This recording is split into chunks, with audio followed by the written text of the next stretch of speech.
decision of much people will be granted. অধিক সংখ্যক জনগণের সিদ্ধান্তকে মেনে নিতে হবে। কথা বলেন। বাংলাদেশের সকল মাসলাকের মুসলমান, কি সুন্নি, কি দেওবন্দি, কি আপনার আহলে হক, জন্তুর, ফুরফুরা, এমনকি আরো যত তরিকা আছে, সব তরিকার মুসলমান।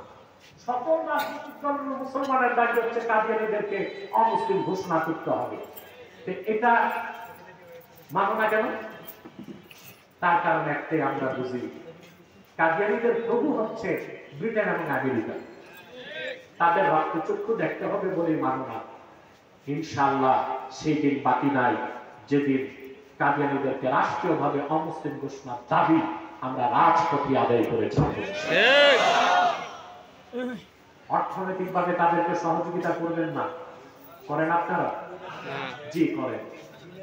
প্রাণ কোম্পানির যত জিনিস তাদের, হেজাম কোম্পানির জুস তাদের, আর অ্যাপেল এর পণ্যগুলো তাদের। প্রথম আলো নামের প্রথম জঘন্য পত্রিকা, অন্ধকার পত্রিকা, ডেইলি স্টার, কালের কণ্ঠ, এগুলো তাদের। নৈতিক দায়িত্ব হিসেবে এগুলো ধরবেন না, কিনবেন না, বেচবেন না। মনে থাকবে? প্রিয় ভাইরা, আরেকটা ফিতনার ব্যাপারে সাবধান থাকবেন। এটা হচ্ছে হিজবুত তাওহীদ। নতুন একটা দল মাঠে নামছে। এরা মানুষকে বিভ্রান্ত করছে। তারা বলে যে নামাজ পড়তে ওযুর দরকার নাই, নামাজ হচ্ছে ব্যায়ামের মতো, ওযু থাকলেও হবে, ওযু না থাকলেও। তারা বলে দাজ্জাল বলতে কিছু নাই, আমেরিকাই দাজ্জাল। আমার কথা, আমেরিকাকে সারাদিন গালি দাও, আমার সমস্যা নেই, দাজ্জাল নাই এটা বলো কেন? মুসলমানের বিশ্বাস, দাজ্জালকে হত্যা করতে কে নামবে? ঈসা। ঈসা রূহুল্লাহ। নবী পরিচয় আসবে না, উম্মত পরিচয়। এখন ঈসা যে আকাশ থেকে নামবে এটা অস্বীকার করলে ঈমান থাকবে? এটা তো বলতে পারে না। বলে দাজ্জাল বলতে কিছু নাই, এর মানে দাজ্জালই তো নাই, তো ঈসা নামার দরকার কি? নাউযুবিল্লাহ। এরপর তাদের বিশ্বাস, যুবক যুবতী যদি সম্মত থাকে, বিয়ে ছাড়াও ফিজিক্যাল রিলেশন হতে পারে। নাউযুবিল্লাহ। এরকম জঘন্য আকীদা হিজবুত তাওহীদের, এদের ব্যাপারে সাবধান থাকবেন।